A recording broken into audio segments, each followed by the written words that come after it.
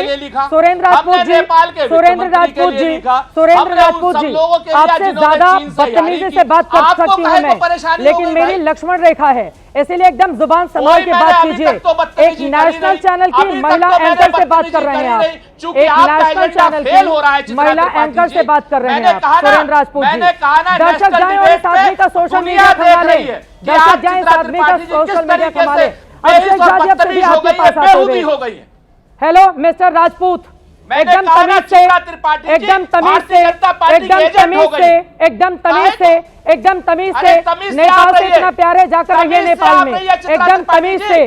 तमीज जिस से नेपाल आप का रहिए। संसद भवन मुझे- फूंक दिया मुझे गया, अपनी तमीज आती जिस है, नेपाल आप का अपनी एक तमीज सेकंड रखिए इनका अपनी ऑडियो जेब डाउन में। कीजिए, हमें जिस मत नेपाल का समझाइए। संसद भवन फूंक दिया गया, जिस नेपाल का सुप्रीम कोर्ट फूंक दिया गया, जिस नेपाल का 1700 कमरों वाला सरकारी दफ्तर फूंक दिया गया, जिस नेपाल में पक्ष और विपक्ष के तमाम नेताओं के घर जला दिए गए, जिस नेपाल में एक पूर्व प्रधानमंत्री की पत्नी को जिंदा जला दिया गया, जिस नेपाल में 81 साल के पूर्व प्रधानमंत्री को भीड़ ने जबरदस्त तरीके से पीटा, जिस नेपाल में एक डीएसपी को भीड़ ने लिंचिंग करके मार दिया, उस नेपाल से अगर कोई तुलना करेगा हमारे देश की, मैं कतई बर्दाश्त नहीं करूंगी। और वो कोई भी हो और वो कितनी भी बेहूदी और गलत भाषा का इस्तेमाल करे, मैं बिल्कुल ऐसे लोगों को बर्दाश्त नहीं करूंगी जो देश के खिलाफ बात करेगा। अभिषेक झा जी, अब सीधे आपके पास आते हुए, अभिषेक झा जी, कुछ लोगों को आपदा में अवसर दिखाई दे रहा है क्या अभिषेक झा जी?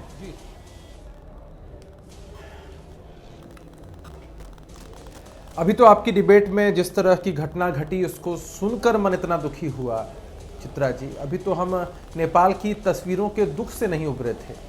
आप समझ सकती हैं कि भारत ने पूरे विश्व को लोकतंत्र का पाठ पढ़ाया है। कोई जस्टिफाई कर सकता है क्या? हम आंदोलन कर सकते हैं, अहिंसक आंदोलन कर सकते हैं, अपनी बात को रख सकते हैं, लेकिन जिस तरह से सरकारी बिल्डिंगों को फूंक दिया गया है, जिस तरह नेताओं की हत्या हो रही है वहां, जिस तरह से अफसरों की हत्या हो रही है, इसको कौन जस्टिफाई कर सकता है? पूरे विश्व में कोई देश नहीं है जो इसको जस्टिफाई कर सकता है या इसका समर्थन कर सकता है। ऐसी परिस्थिति में भारत, जिसने विश्व को शांति का पाठ पढ़ाया है, भारत जो विश्व गुरु है, वहां हमारे विपक्ष के साथी ऐसे घिनौने और घटिया ट्वीट करते हैं। कान खोलकर सुन लें ये लोग। भारत की परिस्थिति कभी नेपाल, बांग्लादेश या पाकिस्तान जैसी नहीं हो सकती है। भारत ज्ञानियों का देश है। यहां लोकतंत्र में हम एक दूसरे की नीतियों का विरोध करते हैं, लेकिन विपक्ष के नेता भी जब सामने आते हैं तो हम गले लगकर उनका अभिवादन करते हैं। और ऐसी परिस्थिति में ये कांग्रेस के साथी जानते हैं कि उनकी पार्टी अब पूरी तरीके से धराशायी हो चुकी है, तो उसमें जान फूंकने के लिए इस तरह के घटिया ट्वीट्स करते हैं चित्रा जी, और सोचते हैं कि लोगों की भावनाओं को भड़काएंगे। ये जघन्य अपराध है। हमें तो लगता है कि ऐसे ट्वीट्स पर सख्त कानूनी कार्रवाई होनी चाहिए, और जिन भी लोगों ने जनभावनाओं को भड़काने का प्रयास किया है, उन लोगों को याद रखना चाहिए कि कानूनी कार्रवाई होगी, एकदम होगी। देश विरोधी अगर कोई ट्वीट करेगा और आप लोग बैठ कर, कैसी सरकार है आपकी? अभिषेक झा जी, आप लोग सरकार चला रहे हैं, देश विरोधी कोई ट्वीट करता है उसके खिलाफ कार्रवाई नहीं करते हैं अभिषेक झा जी?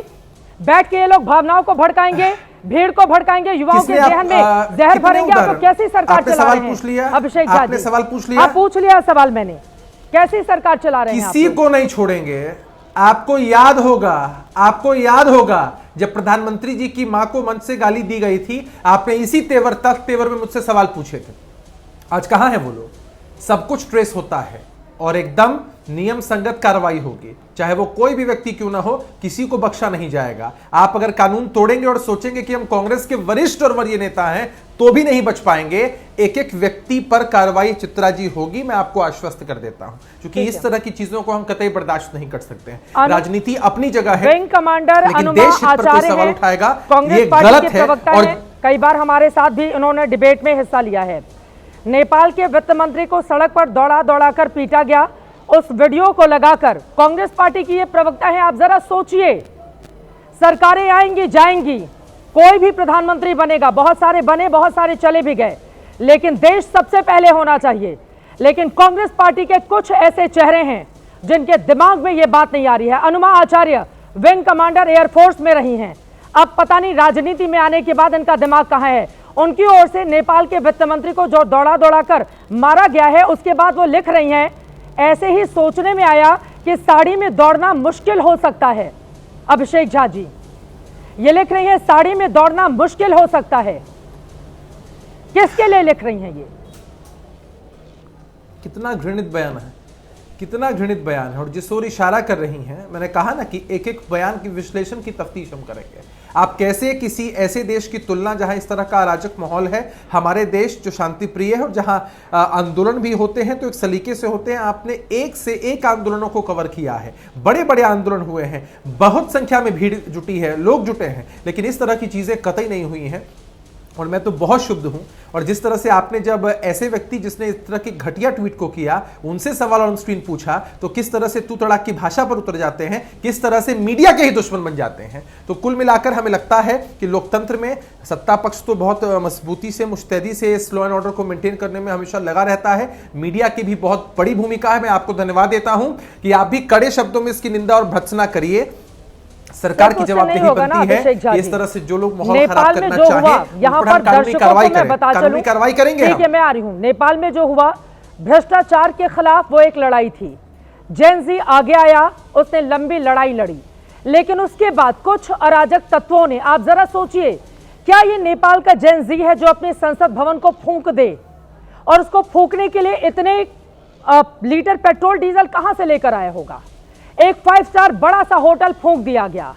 जो बड़ी बड़ी सुप्रीम कोर्ट वहां का बेहद खूबसूरत, जहां से न्याय लेकर नेपाल की जनता अपने घर जाती थी, उसको भी फूंक दिया गया। दरअसल जेन जी की आड़ में वहां पर कुछ लोग देश विरोधी ऐसे थे जिसने नेपाल को 20 साल पीछे धकेल दिया है। और हमारे भी देश में, हिंदुस्तान में ऐसे कुछ लोग इसी फिराक में बैठे हुए हैं कि हिंदुस्तान में भी कुछ ऐसा हो कि हम इस देश को और पीछे धकेल दें। लेकिन हिंदुस्तान की जनता, हमारा जेन जी बेहद समझदार है। इस मुल्क में भी 2 बार बड़े आंदोलन हुए हैं। एक बार जयप्रकाश नारायण का आंदोलन जो इसी बिहार से हुआ, जहां पर लगातार एसआईआर को लेकर हमने विरोध दिखा। उसी बिहार के जेपी ने इंदिरा गांधी को सत्ता से उखाड़ फेंकने में जिस तरह का आंदोलन उनकी ओर से चलाया गया था, कामयाबी हासिल की। बड़े बड़े नेता जेपी आंदोलन से निकले जो आज विपक्ष के बड़े चेहरे हैं, जिसमें लालू प्रसाद यादव भी हैं। उसके बाद अन्ना का आंदोलन होता है 2011 में, वो भी शांतिपूर्वक होता है। अरविंद केजरीवाल निकलते हैं, चुनावी मैदान में जाते हैं, जनता उनको चुनती है और जिसके खिलाफ वो आंदोलन में थे उसको उखाड़ फेंकती है। लेकिन हमारे वहां शांतिपूर्वक लोकतांत्रिक तरीके से होता है, क्योंकि हिंदुस्तान के डीएनए में लोकतंत्र है।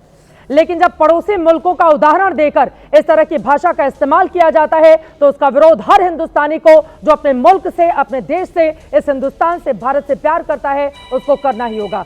कंचना यादव जी, अब सीधे आपके पास आते हुए, अब विपक्षी दलों के तमाम ऐसे चेहरे हैं जिनकी ये प्रतिक्रिया आई है, इस पर आरजेडी का क्या स्टैंड है? कंचना यादव जी। चित्रा जी, मैं तो सबसे पहले कहूंगी कि जो घटना, जो दृश्य आपके चैनल पे मैं लगातार देख रही हूँ, जिस तरीके के विजुअल्स आ रहे हैं, मैं नेपाल क्या हो, बांग्लादेश क्या, श्रीलंका क्या, हम तो यही चाहेंगे कि देश के, दुनिया भर के किसी भी कोने में ऐसी घटना नहीं हो। सबसे पहले कि ऐसी घटना किसी भी कोने में नहीं हो, हम ये चाहते हैं। और सरकार की तरफ से जब बांग्लादेश में हुआ था, शेख हसीना जी इंडिया आई थी, तो leader of opposition Rahul Gandhi ji जाकर मिले थे और पूछे सरकार से, क्या इसमें कोई बाहरी ताकत है? ये सरकार को, क्या भारत सरकार को पहले से ये अनुमान था कि बांग्लादेश में ऐसा होने वाला है? तो तमाम सवाल जो हम लोग बांग्लादेश के लिए लीडर ऑफ अपोजिशन ने किया था, वही सवाल आज शायद नेपाल के लिए भी लागू होता है। क्या कोई बाहरी ताकत है जो नेपाल में काम कर रही है? और क्या सरकार को, भारत सरकार को, क्योंकि हमारे पड़ोसी मुल्क हैं और इन सब से हमारे रिश्ते बहुत अच्छे रहे, लेकिन कहाँ पर आखिर में भारत सरकार फेल हुई? क्या चाहे बांग्लादेश हो, चाहे नेपाल हो, चाहे भूटान हो, चाहे श्रीलंका हो, सब के सब चाइना की तरफ जाना शुरू कर दिए हैं। तो ये हमारे लिए प्रॉब्लमेटिक विषय है कि इस पे सरकार को सोचना चाहिए कि हमारे अगर पड़ोसी मुल्क में अस्थिरता रहेगी तो इसमें भारत पे क्या इम्पैक्ट पड़ेगा। हम इस डायरेक्शन में सोचते हैं और किसी भी दुनिया के किसी भी कोने में हम ऐसी घटना की निंदा करते हैं जहां पर मंदिर, जो लोकतंत्र का मंदिर हो, वहां पर उसको फूंक दिया जाए, जहां पर महिलाओं को मारा जाए,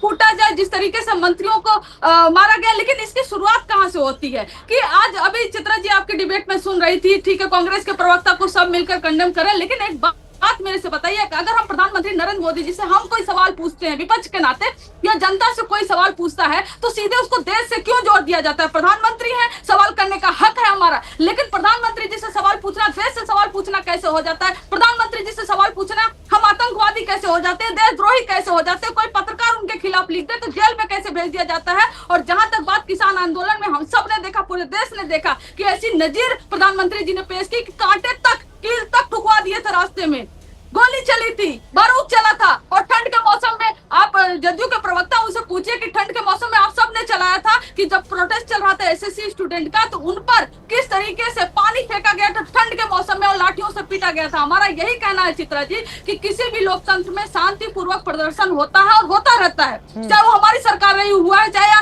मोदी जी की सरकार रही हुआ है, लेकिन इस तरीके से लाठी से और डंडे से और गोली और बारूद से कभी बर्बरता सरकार को नहीं दिखाना चाहिए, तानाशाही रवैया नहीं अपनाना चाहिए जो रवैया नेपाल की सरकार ने अपनाया, और उस रवैये से सीख लेनी चाहिए। बिल्कुल, युवाओं के ऊपर कतई लाठीचार्ज नहीं होनी चाहिए, युवाओं के प्रतिनिधियों को बुलाकर सरकार की जिम्मेदारी है बातचीत करनी चाहिए, लेकिन नेपाल में असामान्य परिस्थिति है।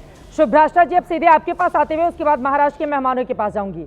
शुभ्राष्टा, आपने सुन लिया सभी पक्षों को, आपदा में अवसर की तलाश है या वास्तव में कुछ सीख लिए जाने की भी जरूरत है, क्योंकि बेहद गंभीर परिस्थिति है नेपाल में?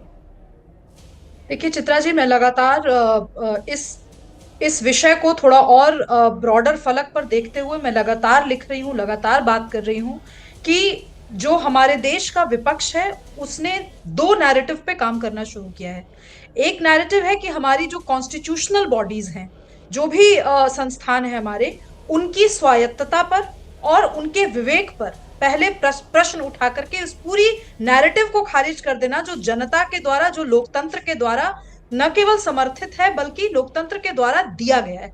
चाहे वो प्राइम मिनिस्टर का ऑफिस हो, चाहे वो इलेक्शन कमीशन हो, चाहे वो हमारे एमपीज हो, पार्लियामेंट्री कमिटीज हो, सब पे आप देखिए लगातार जो सवाल उठाए गए, चाहे वो सीबीआई हो, ईडी हो, इन सभी इंस्टीट्यूशंस पर सवाल उठा करके एक तरह से इन इंस्टीट्यूशंस की क्रेडिबिलिटी को डिस्क्रेडिट करने का काम ऑपोजिशन ने पिछले 5 से 6 वर्षों में किया है।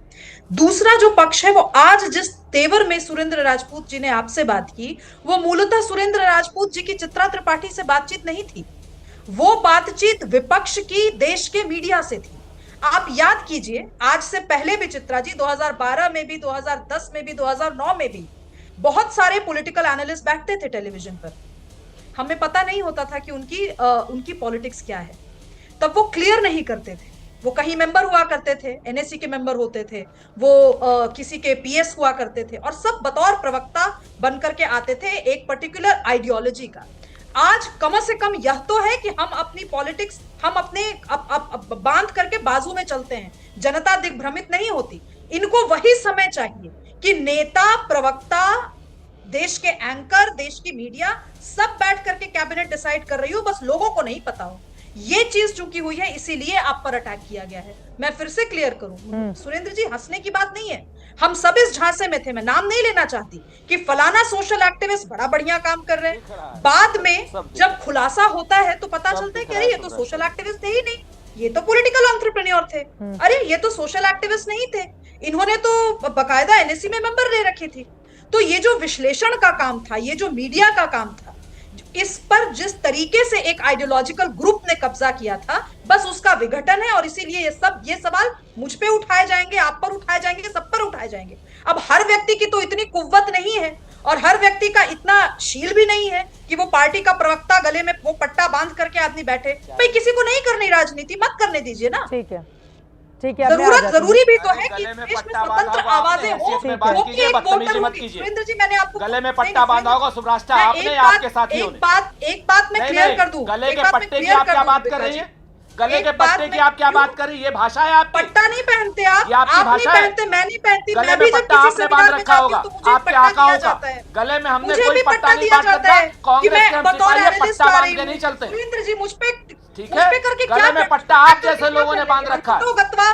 यूपी में मैं लगातार गले में पट्टा आप जैसे लोगों ने बांध रखा है। कांग्रेस को वोट दूं या भाजपा को वोट दूं या समाजवादी पार्टी को वोट दूं, हिस्से में मैं भी देखूंगी कि आप किस तरीके से बर्ताव मुझसे कर रहे हैं, किसी और महिला के साथ कर रहे हैं। कहा ना गले में पट्टा बांध रखा होगा आपने, पहले तो गले के पट्टे की बात कीजिए। क्यों नहीं बोलूंगी भाई, गले पट्टा शब्द को इतना आप पर्सनली क्यों ले रहे हैं? जैसे लोगों ने जानवरों के गले में पट्टा नहीं लगाया जाता भाई साहब। आपको ये बैच मिलता है, कृष्णा हेगड़े जी, साजिद सुपारीवाला भी हमारे साथ हैं, अपनी अपनी बारी में बोलेंगे। ठीक है, जल्दी से अपनी बात खत्म कीजिए। गले में पट्टा आपने बांध रखा आपके आकाओं का। जनता के सामने समझना बहुत जरूरी है कि आप अगर किसी की भी आवाज सुन रहे हो, वो पार्टी के प्रवक्ता हो, वो एनालिस्ट हो या कोई भी, आप उनको फैक्ट चेक की दृष्टि से देखिए, रखिए और तब आप निर्णय लीजिए कि कौन 4 रील्स के लिए बात कर रहा है, कौन फैक्ट्स की बात कर रहा है और कौन सही में एनालिसिस। ठीक है, अब इसके पहले कि मैं महाराष्ट्र के मेहमानों के पास जाऊं, सुरेंद्र राजपूत जी, एक और सवाल। संजय राउत जी हैं, आपके सहयोगी हैं, शिवसेना के राज्यसभा के सांसद हैं यूबीटी गुट के। उन्होंने वीडियो लगाया, उन्होंने कहा यह हादसा किसी भी देश में हो सकता है, सावधान रहिए, भारत माता की जय। और उसके बाद निर्मला सीतारमण और नरेंद्र मोदी को वो वीडियो वो टैग करते हैं जिसमें वित्त मंत्री को दौड़ा दौड़ा कर मारा गया है। उसके बाद एक ट्वीट वो रिट्वीट करते हैं जिसमें लिखा हुआ है, हमारे टैक्स और तुम्हारी रईसी। नेपाल के नौजवान सवाल पूछ रहा है, नेताओं के बच्चों के पास इतने पैसे कहां से आ गए? लेकिन सवाल यह है कि भारत का युवा खामोश क्यों है? संजय राउत उसको रिट्वीट करते हैं। संजय राउत फिर आगे लिखते हैं, एक के बाद एक, न जाने कितने उनके ट्वीट हैं जिसको अगर देख लें नेपाल के संदर्भ में उनकी ओर से किस मंशा से लिखे गए हैं, ये बात निकली है तो बहुत दूर तक जाएगी सुरेंद्र राजपूत जी। बिल्कुल दूर तक जाएगी चित्रा जी। ये अर्जुन सिंह जी हैं, भारतीय जनता पार्टी के सबसे बड़े नेता हैं बंगाल के। और संजय राउत ने तो कुछ नहीं कहा, उन्होंने तो व्यंग कसा, लेकिन ये तो साफ साफ देशद्रोह को इंस्टिगेट कर रहे हैं। बंगाल के युवाओं को भारत के संविधान के खिलाफ उठने की कह रहे हैं, बगावत करने की बात कर रहे हैं, सशस्त्र विद्रोह करने की बात कर रहे हैं, सशस्त्र विद्रोह करने की बात कर रहे हैं। ये बाकी सब लोग तो व्यंग कर रहे हैं, इनडायरेक्ट कह रहे हैं, जो कुछ भी कह रहे हैं मानते हैं, हम कह रहे हैं, लेकिन ये तो स्पष्ट रूप से सशस्त्र संघर्ष की बात कर रहे हैं। तो फिर अर्जुन सिंह भी देश के खिलाफ बात कर रहे हैं सुरेंद्र राजपूत जी। फिर अर्जुन सिंह भी देश के खिलाफ बात कर रहे हैं। अर्जुन सिंह बीजेपी के नेता हो, किसी भी पार्टी के नेता हो, कोई देश के विरोध में अगर बात करेगा तो फिर उसकी पूरी आलोचना की जाएगी, पूरी आलोचना की जाएगी। आलोचना नहीं चाहिए, आलोचना नहीं चाहिए, गिरफ्तारी चाहिए। हाँ, गिरफ्तारी चाहिए तो सबको गिरफ्तार करना चाहिए, गिरफ्तारी चाहिए, फिर सबको गिरफ्तार करना चाहिए। बिल्कुल हाँ, सबकी गिरफ्तारी होनी चाहिए। बोलिए। हाँ बिल्कुल, आप बहुत बिल्कुल, मैं आपसे सहमत हूँ, मैं आपसे सहमत हूँ पूरी तरीके से। अगर हमने कहीं कोई देशद्रोह की बात की हो तो मुझे भी गिरफ्तार किया जाना चाहिए, लेकिन अर्जुन सिंह ने तो स्पष्ट रूप से देशद्रोह की बात की है, इसको गिरफ्तार करिए। उसके बाद सुरेंद्र राजपूत के सारे ट्वीटों को एनालाइज कीजिए, अगर वहां कोई देशद्रोह की बात आती है तो निश्चित तौर पर मेरी गर्दन और कानून का सर। कृष्णा हेगड़े जी, अब सीधे आपके पास आते हुए, तो तैयार है, ठीक है, संजय राउत भी तैयार। हाँ, वो अर्जुन सिंह का हवाला दे रहे हैं, वो कह रहे हैं कि बीजेपी के सांसद हैं, उनकी ओर से भी वैसी ही भाषा का इस्तेमाल किया गया है जिसको लेकर हम लोग डिबेट कर रहे हैं। कृष्णा हेगड़े जी, तो फिर उधर वाले भी ऐसे हैं, इधर वाले भी ऐसे हैं। कब ऐसे नेताओं के दिमाग में देश आएगा कि देश सबसे पहले है? नेपाल का, बांग्लादेश का, श्रीलंका का हवाला नहीं दें, अपने देश को देखें ऐसे नेता। चित्रा जी, हिंदुस्तान सबसे पहला आना चाहिए।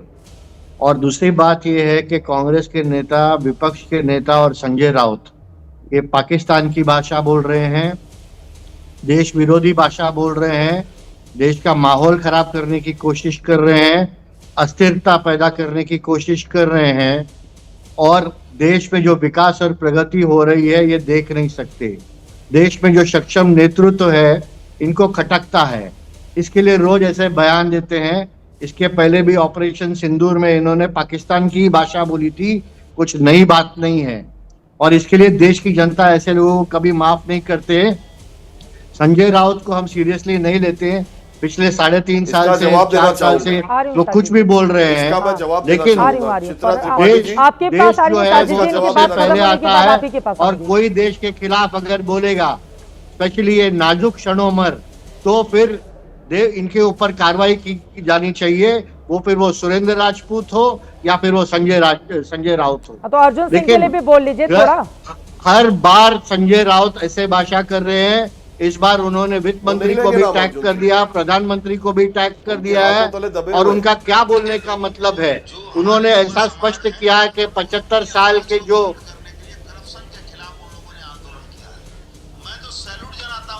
18 साल से लेकर 30 साल के नौजवानों को कि बंगाल के लोग इससे शिक्षा लें कि इतना करप्शन के बाद भी बंगाल के लोग आज हमने सुन ली है सुरेंद्र राजपूत जी, हमने सुन ली है। अरे सुरेंद्र राजपूत जी, आप यही अर्जुन सिंह हो, सुरेंद्र राजपूत हो, संजय राउत हो या कोई भी XYZ हो, देश के खिलाफ जो बोलेगा हम उसके, देश के खिलाफ जो बोलेगा हम उसकी मुखालफत करेंगे, उसको एक्सपोज करेंगे। वो चाहे अर्जुन सिंह हो, वो चाहे सुरेंद्र राजपूत हो, चाहे वो संजय राउत हो। साजिद सुपारी वाला जी, बहुत देर से आपके पास नहीं आ पाई थी। साजिद सुपारी वाला जी, हाँ जल्दी से आप अपनी बात पूरी कीजिए प्लीज। कृष्णा हेगड़े जी, हाँ, मैं फौरन आ रही हूँ, उनकी बात नहीं पूरी हो पाई है। हेगड़े साहब जल्दी से अपनी बात पूरी कर लें आप प्लीज। देखिए, सुरेंद्र राजपूत जी जो है भारतीय जनता पार्टी के जो नेता है वो दिखा रहे हैं और वो सुना रहे हैं। संजय राउत ने क्या कहा, मनीष तिवारी ने क्या कहा, दूसरे कांग्रेस के नेता ने क्या कहा, विपक्ष के नेता ने क्या कहा, पिछले 6 महीने से क्या कर रहे हैं सुरेंद्र राजपूत जी, जरा वो दिखाइए ना, वो सुनाइए ना। देश की जनता यहाँ बेवकूफ नहीं है कि एक टेप दिखा के, एक टेप सुना के आप ये कहेंगे कि देश विरोधी है। आपके लोग तो 6-6 महीने से कह रहे हैं। और जैसे इसके पहले के प्रवक्ता ने कहा, जितने भी इंस्टीट्यूशन है, सुप्रीम कोर्ट हो, हाई कोर्ट है, इलेक्शन कमीशन हो, सीबीआई हो, ईडी हो, सभी के खिलाफ आप बोल रहे हैं। आप क्यों ये कर रहे हैं? आपको क्या देश के कोर्ट के ऊपर विश्वास नहीं है? आपको सीबीआई के ऊपर विश्वास नहीं है? आपको इलेक्शन कमीशन के ऊपर विश्वास नहीं है? ठीक है, वोट चोरी अब का आप इल्जाम लगाते हैं। नहीं जाते वोट चोरी पर, अभी इसी मुद्दे पर रहते हैं। साजिद सुपारीवाला जी, आप नेता हैं शिवसेना उद्धव गुट के, सीधे आपके पास आते हुए, संजय राउत का जो ट्वीट है साजिद सुपारीवाला जी, ऐसा लग रहा है कि कोई नेता मस्खरी कर रहा है। नेपाल जिससे हमारा रोटी बेटी का रिश्ता है, एक भावनात्मक रिश्ता है, नेपाल के लोगों को तकलीफ होती है तो हमें भी दर्द होता है। वो आग में जल रहा है देश, और मस्खरी कर रहे हैं आपके नेता हिंदुस्तान का हवाला देकर, और उस पर भी नरेंद्र मोदी, निर्मला सीतारमण को बकायदा ट्वीट किया जा रहा है कि वित्त मंत्री को कैसे दौड़ा दौड़ा कर पीटा गया है। साजिद सुपारीवाला जी, ऐसे जीतेंगे आप लोग चुनाव? ऐसे मिलेगा जन समर्थन आप लोगों को? चित्रा त्रिपाठी जी, आप, मैं जब बोलूंगा तो मुझे 2 मिनट का समय चाहिए, क्योंकि बहुत देर से मैंने सभी को सुना। बोलिए बोलिए, आपको भी सुना। बोलिए। अगर आप मुझे 2 मिनट अनडिस्टर्ब देंगे तो मैं सारी बातों का आपको जवाब देना चाहता हूं। सबसे पहला कि देश संविधान से चलता है, किसी की मर्जी से नहीं चलता। देश को अगर आप संविधान के खिलाफ चलाओगे तो आंदोलन होंगे, घटनाएं होगी। जब आप देश को कौम के नाम पर बांटोगे, आंदोलन होते हैं, घटनाएं होती है। जब आप देश में तरक्की की जगह आप कौमवाद फैलाना चाहते हो तो आंदोलन होते हैं, घटनाएं होती है। और सबसे बड़ी बात यह है कि देश में जब आज का जो युवक है वो जाग चुका है। बहुत जल्द हिंदुस्तान के अंदर, जिस तरह के बीजेपी हमेशा क्लेम करते आई है कि हमने आए और हमने आज़ादी जो है तो पहले पाई थी, सभी ने उसके लिए कुर्बानियां दी थी। आज बीजेपी का हिंदुस्तान में जब प्रधानमंत्री, जब बीजेपी की तरफ से है, वो प्रधानमंत्री सबके प्रधानमंत्री है, तो उनको देश की हित की बात जब करनी चाहिए थी तो कई जगह पर बहुत बातें ऐसी भी हुई है जहां पर 15 प्रधानमंत्री जी ने कौम की भी बात कही थी। बाद में उसको रिट्रैक्ट किया गया, बाद में उसको कवर किया गया। लेकिन एक ही बात मैं ये जानना चाहता हूं आपसे चित्रा त्रिपाठी जी, कि क्या ये देश महात्मा गांधी के सिद्धांतों पर नहीं चला, और क्या ये देश आज तक महात्मा गांधी का कहलाया नहीं जाता है? तो अगर संजय राउत जी ने ये ट्वीट किया कि ये महात्मा गांधी का देश है और उनके सिद्धांतों की वजह से हिंसा नहीं हो रही, आज अगर हम इस देश को बचाना चाहते हैं, सबसे पहले तो हमें युवक की नौकरियां, है ना ट्वीट, वो ट्वीट है ना, मेरे पास भी, आपके महात्मा गांधी का देश है इसलिए बचा हुआ है, उन्होंने ये कहा। लेकिन उसके पहले सिलसिलेवार तरीके से उनके ट्वीट देखिए, उकसावे वाली बात बोल रहे हैं साजिद सुपारीवाला जी। और आगे सुनिए, मैंने आपको बोला था 2 मिनट मुझे, आप मेरे सवाल का जवाब, आप सिर्फ 2 मिनट मेरी बात सुनिए। मैं एक बात और कहना चाहता हूं आपको, जब तक हम अपने देश को, आज जब तक हमारे देश में युवक जो है समझदार हो चुका है, और जिस तरह संविधान से हम चलते आए हैं, अगर संविधान से चलेंगे तो हमारे देश को तकलीफ नहीं है। आज हम संविधान के खिलाफ बहुत काम कर रहे हैं, बहुत काम हो रहे हैं देश में, उसको रोक लगाई जाना चाहिए, महकमे को देखना चाहिए। और हमें पूरा यकीन है कि हमारा हिंदुस्तान जो है वो फिर से फलेगा फूलेगा और फिर से अमन शांति के साथ रहेगा, सब्जेक्ट टू कि हमारा युवक खुश रहेगा। आज हमारा देश का सबसे ज्यादा पॉपुलेशन युवक का है, आज की यूथ का है। उनको अगर नहीं संभाला गया तो क्रांति आएगी, आंदोलन होंगे, इनकलाब आएगा।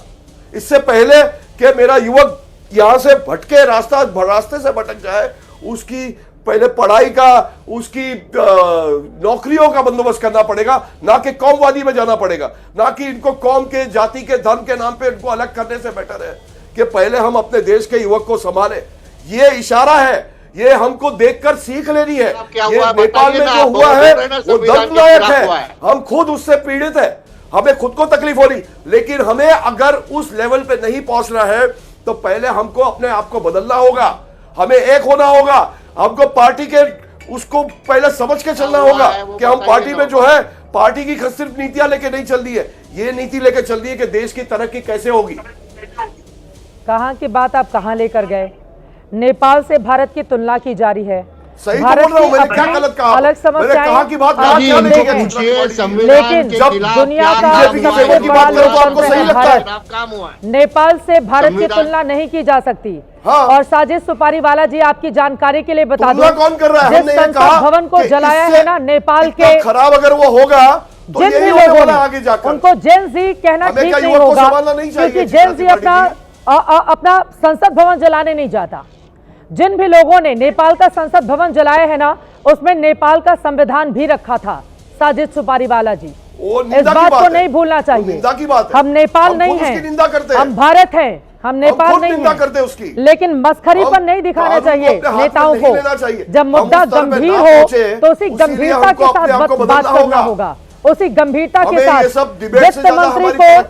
वित्त मंत्री को कैसे दौड़ाकर पीटा गया, यहाँ पर साड़ी पहनकर वित्त मंत्री क्या दौड़ पाएंगी, इस तरह का मस्खरी पर हमारे विपक्ष के प्रवक्ता और नेता दिखा रहे हैं। ये दिन आ गए हैं,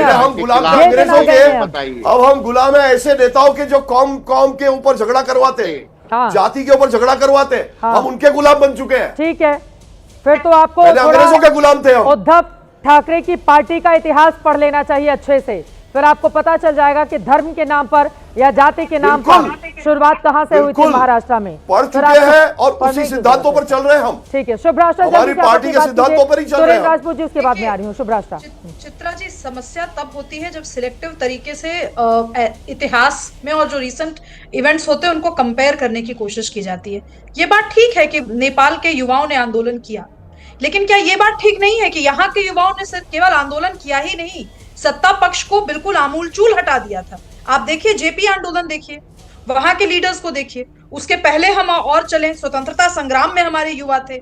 लेकिन आज जब हमारे देश के सामने समस्याएं सोशल लेवल पर हैं, राजनीतिक लेवल पर हैं, तो हम अंतरराष्ट्रीय मंचों पर जाकर के अपने देश की भद्द नहीं पिटवाते। ये एक बेसिक समझ है जो लोगों को, जो हमारे देश के लीडर्स को होनी चाहिए कि आपको कौन सी बात कहां रखनी है। हर चुनाव में बेरोजगारी का मुद्दा विपक्ष उठाती है। अगर विपक्ष को फिर भी सत्ता नहीं मिल रही, इसका मतलब या तो आपके मुद्दा उठाने का तरीका गलत है, या आपने उस इशू को लॉजिकल कंक्लूजन तक आप नहीं ले गए। आपके जो प्रवक्ता है विपक्ष की, मैं बात कर रही हूं, आंदोलन तो होंगे लेकिन अराजकता को सपोर्ट नहीं किया जा सकता है। सुरेंद्र राजपूत जी, आंदोलन तो लोकतंत्र की आत्मा है, लेकिन अराजकता को सपोर्ट नहीं किया जा सकता है। सुरेंद्र राजपूत जी, बिल्कुल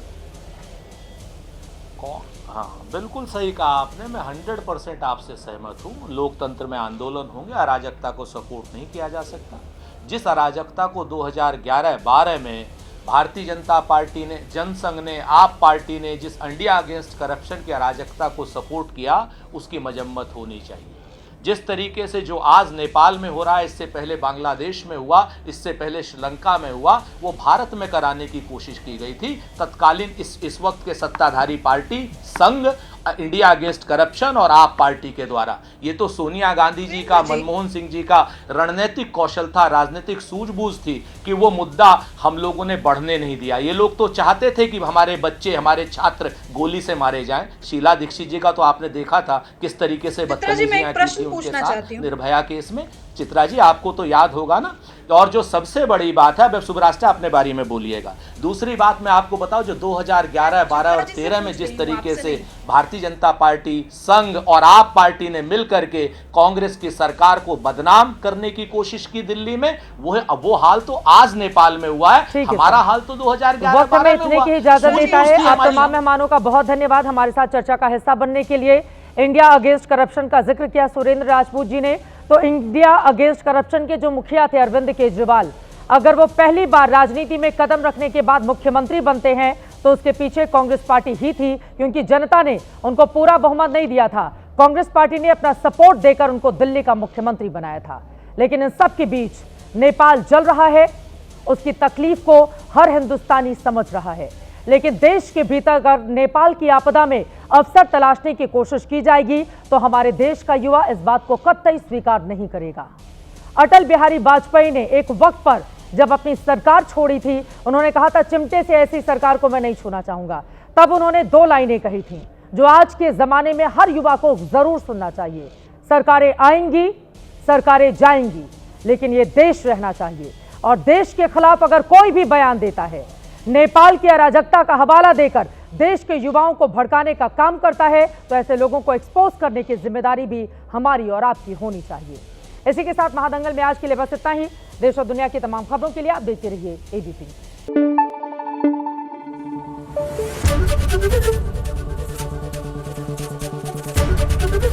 एबीपी न्यूज आपको रखे आगे।